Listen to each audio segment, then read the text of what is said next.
What's going on, everybody? Peter Dewey with Fanside here, and today I'm joined by New York Knicks legend, Hall of Famer, and two-time NBA champion Walt Clyde Frazier. Clyde, thank you so much for taking the time to join me today. How are you doing? Doing good. How are you? I'm doing great. Very excited to get to talk to you. Obviously, an unbelievable New York Knicks season we've got to see so far this year. I would love to start there with you, being they're covering games all the time. What have you seen from the Knicks this season that's been most impressive? With all the injuries and yet they're still competing for a playoff spot. Well, the defense has been the panacea. They're second best in the league, giving up 107 points. So every game, they're bringing the defense. So when they're not scoring well offensively, they can fall back on that. And of course, when they acquired OG, that only enhanced their defensive prowess. So, and then Deuce has been the beneficiary of the trade. He's also a defensive oriented player. So those guys have really catapulted the Knicks on the defensive end. For sure. And kind of the defensive culture really for the Knicks changed when Tom Thibodeau became the head coach 4 seasons ago. What have you seen being around the team that's kind of really changed about how they've gone about things? Obviously, they got back to the playoffs in three of the last 4 years, but how things have changed since he took over.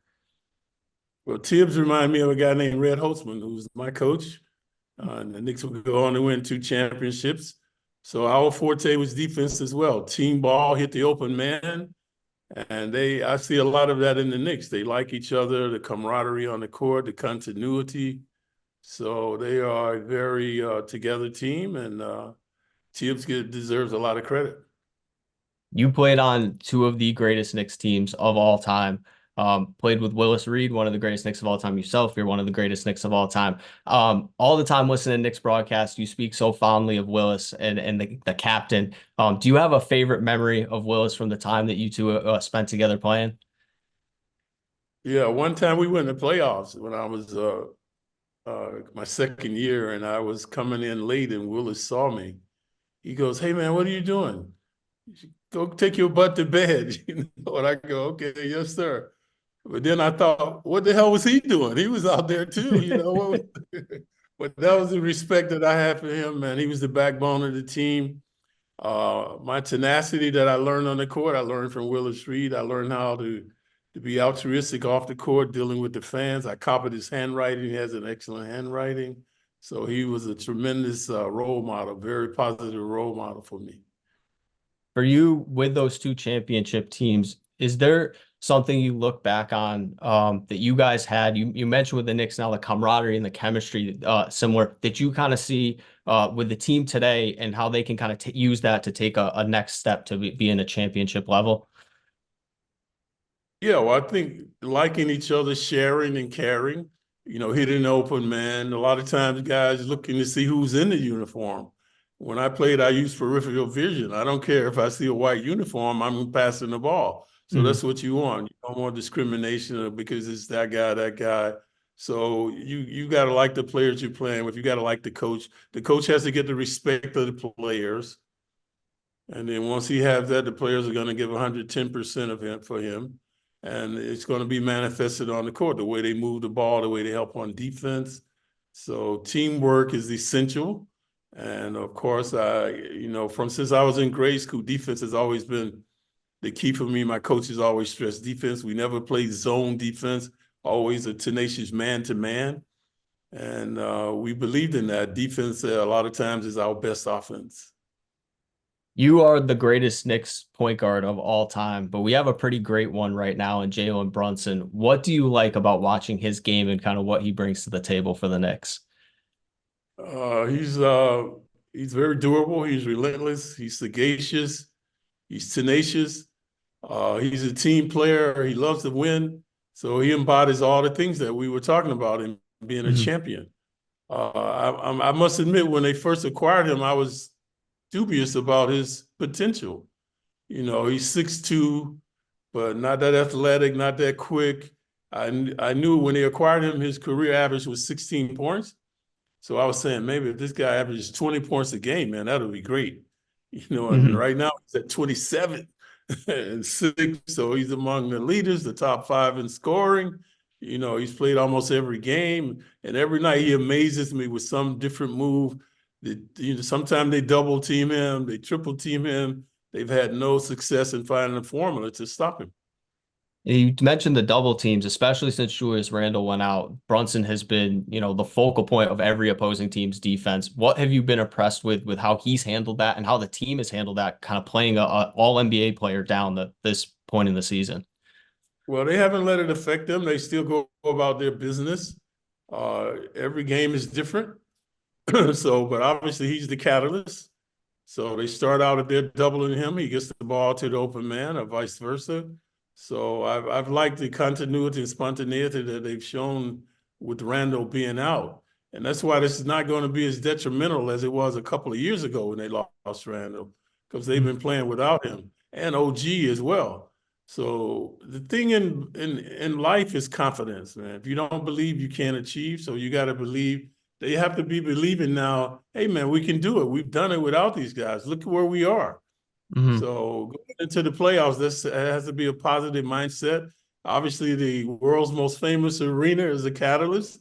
If they can get the home court and start out there, that's a big advantage. And who knows what could happen.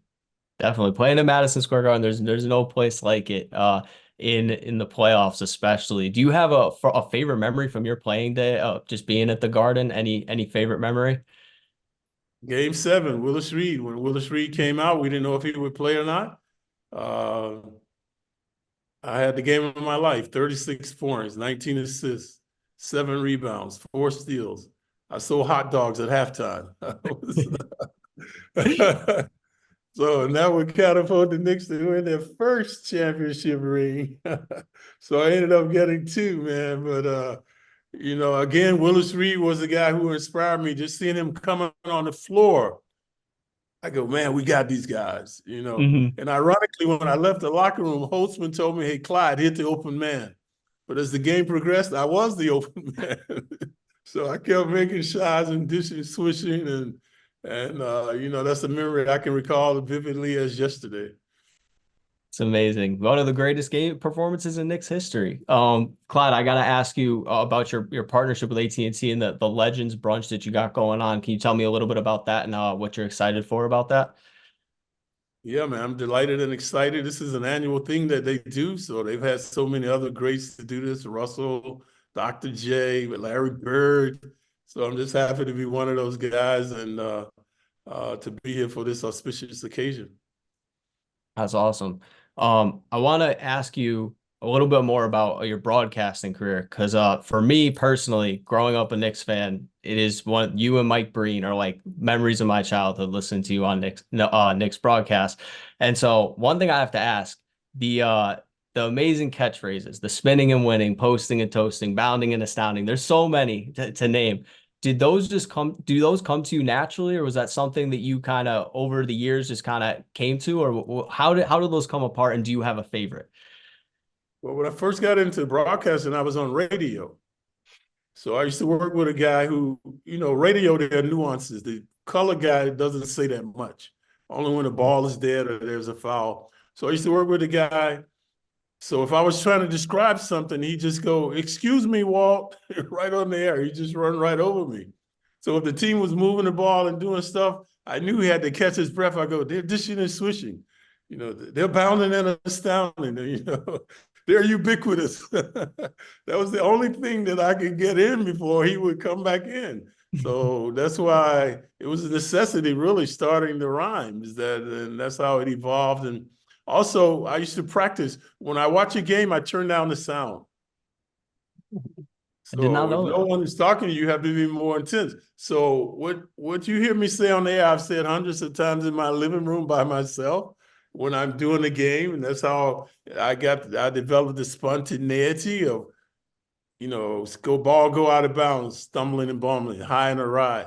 The court is only 50 feet wide. So I got all these different things that instantaneously come out because I've said them in my living rooms, hundreds of times, just sitting there watching different games. It's amazing. It's always so fun for me listening to games. It's so fun hearing you and Mike Breen call games too. I think I might be a little biased, but I think the best broadcast duo in the NBA. What have you enjoyed about the chemistry and working with Mike? 'Cause I know you guys have been doing it for a long time. Yeah, so what happened when I used to work with that guy, he was replaced by Mike. So Mike came in, respected me. He goes, Clyde, people want to hear what you have to say, so just say it, you know. And I didn't have that with the other guy, so I was able to relax a little more, and that's how we became such a formidable team with our mutual respect for each other, and relating the game. Mike know that the people want to hear what I'm saying, so we never let our egos get involved in what was happening. And how ironic that it's catapulted both of us into the Broadcasting Hall of Fame. Hmm. Yeah, that's amazing. Clyde, I want to thank you so much for taking the time with me today. Really a pleasure to meet you, and excited to continue hearing you on Knicks broadcast going through the rest of the season. Yeah, thank you, man. Very provocative question. Keep up the good work. Thank you so much. I appreciate it.